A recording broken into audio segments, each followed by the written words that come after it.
Mga master, okay lang bang? Huwag niyong skip ang mga ads sa aking mga video kung okay lang mga master. Salamat sa solid na suporta po. Yon, what's up mga masters? Nandito na naman tayo sa panibagong araw, panibagong kabanata na naman ang pagsasama-samahan natin ngayon guys.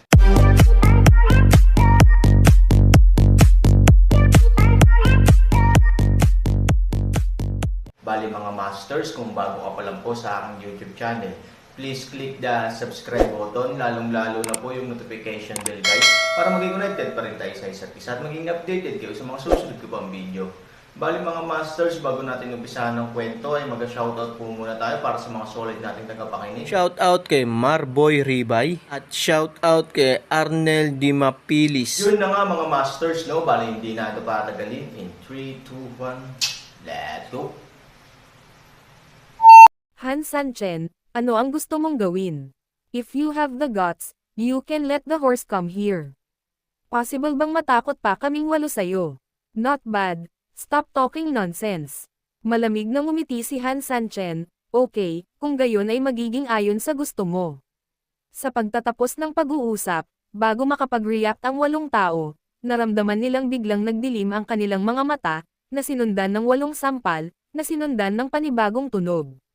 Agad na naramdaman ng lahat ang sakit sa kanilang mukha, at nang abutin nila ito, kalahati ng kanilang mukha ay namamaga na tulad ng espesyal na sugo noon. Ano? Ikaw? Anong ginagawa mo? Ang 8 tao ay nababalisa at nagalit, at sunod-sunod na tumingin kay Han Sanchen. Si Han Sanchen ay walang malasakit. Ano? Hindi ba't sinabi mo na may kontrol ako?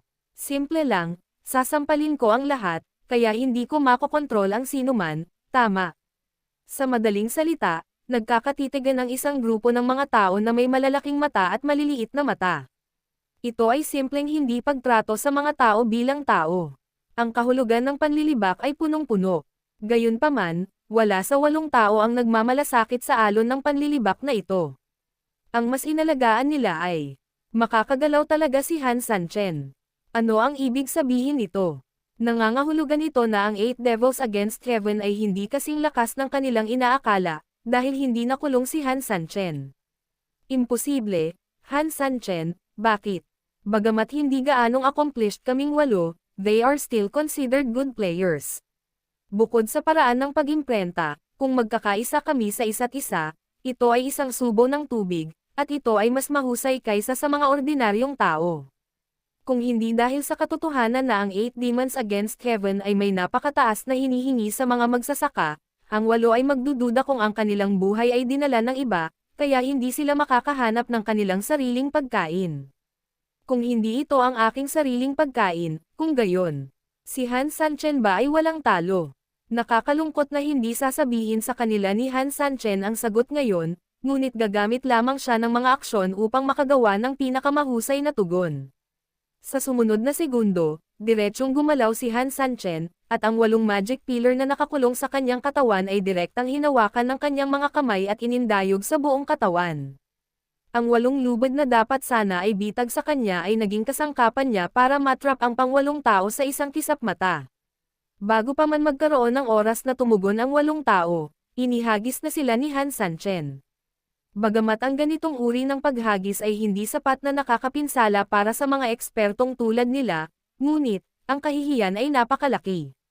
Hindi tulad ng matanda na naghahadges ng hula hoop ng bata. Isa siyang malaking boss level na character, walang makakatiis na gagampanan ng ganito. Hayaan mo, bitawan mo ako. Han Sanchen, kung gusto mong lumaban, kailangan mong gawin ito gamit ang mga totoong baril at espada. Anong klaseng bayani ka ba ganito? Bawat isa sa 8 ay gustong kumawala, ngunit ang kanilang lakas ay higit sa spell, at kung sila ay mabilis na magdiskonekta, sila ay maaaring mag-backlash, kaya't kailangan nilang sumigaw kay Han Sanchen na huminto muna, upang sila ay muling magsama-sama upang labanan. Ngunit paano magagawa ni Han Sanchen ang gusto nila? Hindi lamang niya napigilan ang kanyang sarili kahit kaunti, ngunit ang kanyang mga galaw ay bumilis ng kabaliwan. Lahat silang 8 ay manhid, at ang random na paghagis na ito ay mas lalo silang nahihilo. Gayunpaman, ang 8 tao ay hindi mga tanga, at mayroon silang mayaman na karanasan sa pakikipaglaban. Habang sumisigaw, sinubukan nilang bawiin ang kanilang lakas at mabilis na umatras. Pero nang gagawin na lang nilang 8, bigla na lang nalaman nilang 8. Hindi pa sila nakakapagbigay ng lakas, pero ang pumipigil sa kanila ay biglang naputol. Sa reaksyon, diretsyong nawala sa gitna ang 8 tao at lumipad palabas. Fuck your mother, Han Sanchen, you don't talk about martial arts. Damn it, ayaw mong mawala ang mukha mo. Sinamahan ng mga pagsabog ng pang-aabuso, mukhang inosente si Han Sanchen, hindi mo ba sinabi sa akin na bumitaw? Huwag mong bitawan, gusto mong sabihin, hayaan mo, gusto mo pang sabihin, ang hirap pagsilbihan. Kalimutan mo na, makinig tayo sa huling pagkakataon. Ipaglalaban kita gamit ang totoong espada at baril. Sa sandaling bumagsak ang mga salita, marahas na bumaril si Han Sanchen, at sumugod patungo sa ilang taong pinakamalapit sa kanya. Biglang may malas na lalaki sa 8. Bago pa siya makatayo ay diretso siyang inatake ng isang itim na anino. Boom! Sa antas ni Han Sanchen, kung walang mabisang pagharang, sino ang makakatagal sa suntok ng buong lakas? Oo naman, sa ilalim ng marahas na pag-atake ni Han Sanchen, ang lalaki ay nahulog sa lupa na parang meteorite, na naging sanhi ng mga butas sa lupa na sumabog, at siya mismo ay naging itim na usok sa lugar, na nagpaalam ng buo sa mundong ito. Nang makita ito, ang 7 sugo ay nabigla. Spike, ang mga kasamahan na halos kasing cultivated nila ay halos walang kapangyarihang lumaban sa one-on-one kay Han Sanchen. Ang bawat isa sa 7 ay nakaramdam ng lamig sa kanilang likuran. Paano kayo lumaban? Napatingin sa akin ang 7 tao at kayong lahat ay tulala. Ang mga laban ng grupo ay hindi kalaban, ang mga individual na sundalo ay namimigay din ng ulo. Ang punto ay, kung si Han Sanchen ay napakabangis, sino ang maglalakas loob na labanan siya? Kahit anong mangyari, bitin mo siya, huwag mo siyang awayin ng husto. Pagkatapos magsalita ng espesyal na sugo, tumanggo ang 6 na iba pa. Hayaan ang mga tao sa ibaba na sumalakay sa amin. Sa ganitong paraan, maaari tayong lumaban o umatras, at madali natin itong mahawakan.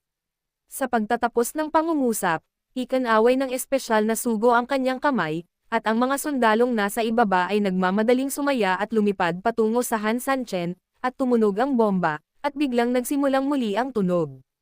At ang 7 sa kanila ay mahusay ding mga mandirigma, at sila ay umahan ng sama-sama at sinalsal si Han Sanchen hanggang sa mamatay. Malamig na ngumiti si Han Sanchen, nandidiri.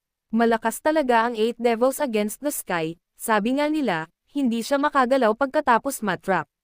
Gayunpaman, ito ay conventional lamang. Matapos mademonyo, ang kanyang katawan at kamalayan ay halos nasakop ng troll.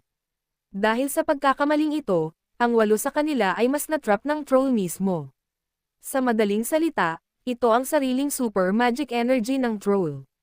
Ngunit nagbigay ito kay Han Sanchen Jinchan ng pagkakataong makawala sa kanyang shell.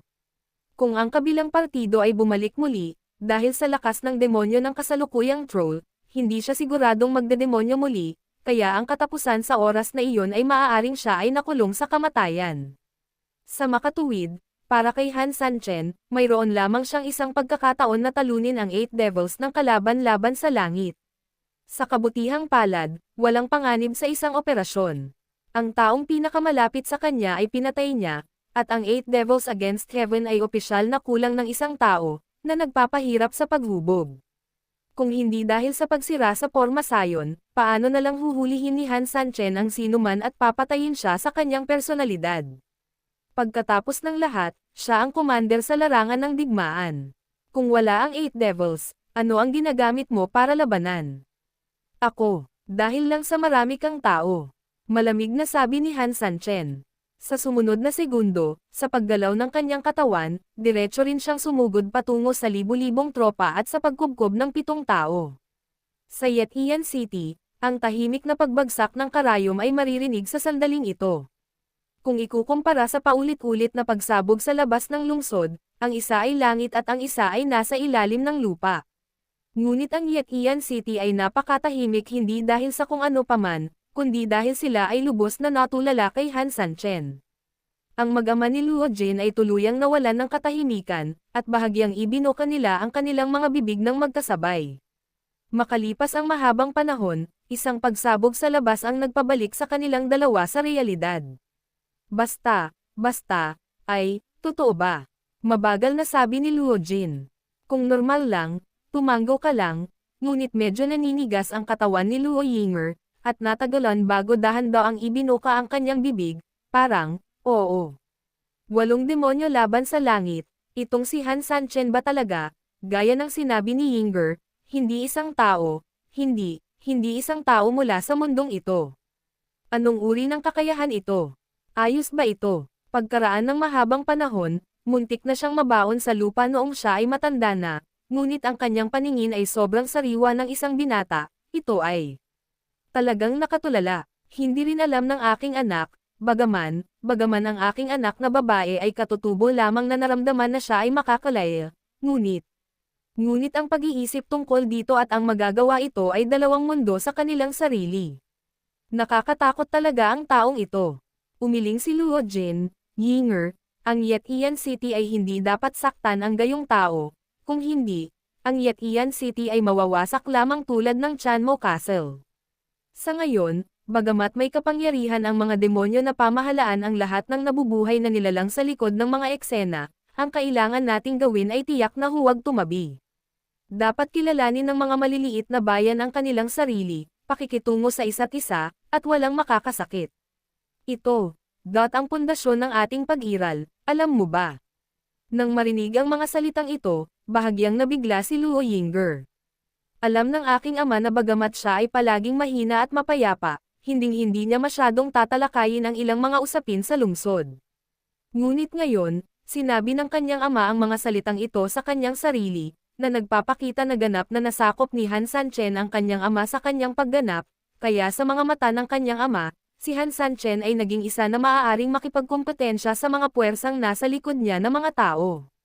Naiintindihan ni Yinger, ngunit napakadelikado pa rin ngayon ni Han Sanchen. Bagamat walang 8 Devils Against Heaven, nandoon pa rin ang milyong malakas na hukbo ng kalaban, lalo pat may kakayahan si Han Sanchen na makalaya ng 1 beses mula sa 8 Devils Against Heaven, kahit na magkaroon siya ng 100 beses, hindi niya kayang labanan ang malaking bilang ng mga tao ng kalaban. Totoo iyon, ngunit ngayon ay bigla akong umasa, at kahit na curious kung paano ito haharapin ni Han Sanchen sa susunod. Si Luo Yinger ay masyadong interesado tungkol dito. Ano ang dapat gawin ni Han Sanchen para masira ang pangunahing sitwasyon? Patayin. Mayroong mga tunog ng pagpatay sa lahat ng dako, lahat ng apoy ay pinaputok, si Han Sanchen ay kasing lakas ng isang dragon na tumatawid sa ilog. Gayunpaman, ang 7 amo ay nagdala ng daan-daang libong mga sundalo at mga kabayo upang harapin siya, at maliwanag na hindi ito para sa pagtatakip. Sa ilalim ng malakas na putok ng artillery, si Han Sanchen ay lumaban ng higit at mas matinding, at ang hukbong nakaitim ay hindi sumuko, at patuloy na kumubkob. Elder, itong Han Sanchen ay talagang matapang. Sa tabi ng matanda, mahinang sabi ng Katie wala. Tumanggo ang matanda, talagang may kaya, hindi ko talaga akalain na kahit ang 8 Devils ay hindi kayang bitag ang taong ito. Gayunpaman, mabuti na sapat na ang pagpapahalaga natin sa isa't isa. Sa pagkakataong ito ay ayos na ang mga kawal at kabayo. Kahit na siya, si Han Sanchen, ay isang Diyos, kailangan niyang mahulog dito. Napangiti ang Katie wala, gayunpaman, si Han Sanchen ay talagang nakakuha ng reputasyon. Kahit na mahulog siya, ang kanyang individual na kakayahan sa pakikipaglaban ay tiyak na magiging isang matibay na alamat ng mga demonyo. Bamulong ang matanda, karapat-dapat si Han Sanchen. Sayang at hindi natin siya magagamit. Kung hindi, gaano kalakas ang ating hukbo. Ang taong ito ay sapat na upang gawin ang ating plano at least 100 years ahead of schedule. Ang sabi ng kaibigan, ngunit sa kabilang banda, ang gayong kaaway ay maaari ring maantala ang aming plano ng 100 taon. Tumanggo ang matanda, eksakto. Sa makatuwid, ito man ay dahil sa ating mga hinaing o sa ating mga plano, si Han Sanchen ay dapat mamatay. Gustong sumagot ng Katie wala, ngunit sa sandaling ito, bigla siyang sumimangot, matanda, tingnan mo. Kasunod ng kanyang tingin, biglang nanlaki ang mga mata ng matanda. Sa arena, isang kakaibang eksena ang biglang lumitaw. Ang mga sariling sundalong iyon na galit na umaatake kay Han Sanchen ay biglang bumagsak ng sama-sama na para bang ang lupa ay tinapakan ng isang anti-Buddhist general. At ang ganitong sitwasyon ng serbisyo ay hindi isa o dalawa, ngunit isang grupo pagkatapos ng isang grupo. Ang mas nakakatakot ay ito ay tulad ng impeksyon sa salot. Ang mga paa ng sarili nating hukbo ay patuloy na bumagsak at bumabagsak. Noong una ko itong makita, ito ay ilang dosenang tao lamang, ngunit sa isang kisap mata, ito ay tumaas sa sukat na 10,000 tao. Anong nangyayari dito? Sa pader ng lungsod ng Yetian City bilang hangganan, lahat ng lupa sa labas ay nagsimulang gumuho. Kung ito ay bumagsak sa bilis na ito, 10,000 tao ang malalamon sa loob ng ilang minuto. Elder, ano ang dapat kong gawin? Ang pag-uudyok ng kanyang mga crony ay nagpabalik sa matanda na wala ring pag-iisip. Gumuho. Imposibleng mag-landslide. Ang lupa dito ay hindi isang lugar na guguho. At saka, paanong nagkataon na walang babagsak, ngunit mahuhulog ito sa paanan ng kanilang hukbo? Walang masyadong coincidences, gawa lang ng tao. Nasaan ang mga tropa ni Han Sanchen? Tanong ng matanda. Bahagyang kumunot ang noo ng Katie. Wala, Elder, ano ang ibig mong sabihin, baka naglalaro ang mga tauhan ni Han Sanchen? Tamang pag-isipan ito. Hindi ba ang mga tao ni Han Sanchen ay gumawa ng mga kuta noon? Ngunit ang kanyang mga tauhan ay lumalaban ngayon sa iba pang 3 pader. Hindi ako nangangahas na sabihin kung gaano kahirap ito ngayon, ngunit hindi bababa sa imposibleng makalabas. Sinabi ng matanda, talaga. Talaga. Ngunit ang tanong ay hindi ang kanyang mga tauhan, sino pa kaya ito? Mga pampalakas. Ang reinforcement ay mas imposible. Milyon-milyong bayani ang nakalista dito. Hindi lamang siya nagpadala ng mga tao upang maghanap sa likuran, ngunit mayroon pa ring iba't ibang linya ng depensa hanggang ngayon. Imposibleng hindi ma-detect. Tama, mayroon kaming mahigpit na linya ng depensa, at ang layunin ay mag-alala tungkol sa paglitaw ng mga reinforcement. Paano siya, Han Sanchen, mag-imbita ng mga reinforcement mula sa lungsod ng Sanchen nang hindi namin nalalaman? May mga alingaw-ngaw na bago dumating ang ating hukbo, gumasto si Han Sanchen ng pera para umupo ng mga tao sa lungsod para magtayo ng mga kuta para sa kanya. Hindi. Kaya, ito talaga ang pinakamalaking posibilidad sa ibabaw. May tao lang sa Yetian City, pero kung iisipin mong mabuti, imposible, bagamat may mga manggagawa sa Yetian City, sila ay mga ordinaryong tao lamang kung tutuusin, kung titingnan ng kasalukuyang pagguho ng lupa, imposibleng maghukay ng ganoon kalaking lugar ang mga ordinaryong tao kahit na araw at gabi pa silang naguhukay mula noong panahon ng digmaan, at saka, ngayong nandito na ako ng harapan, sino ang maglalakas loob na tulungan si Han Sanchen ng hayagan? Sa makatuwid, ang pinakamalamang na posibilidad ay pinasiyahan din, ngunit hindi ito, at hindi iyon, kung paano ipaliwanag ang pagguho ng lupa sa lupa. Yun na nga mga masters, no? Bali panibagong kabanata na naman yung natapos natin ngayong gabi. Muli, maraming salamat po talaga sa walang sawang suporta po sa aking YouTube channel na talagang inaabangan nyo po ang bawat upload ko po. Bali mga masters, magkita-kita ulit po tayo bukas ng gabi at ngayon po ay magpapaalam po muna tayo. Bali mga masters, bye-bye!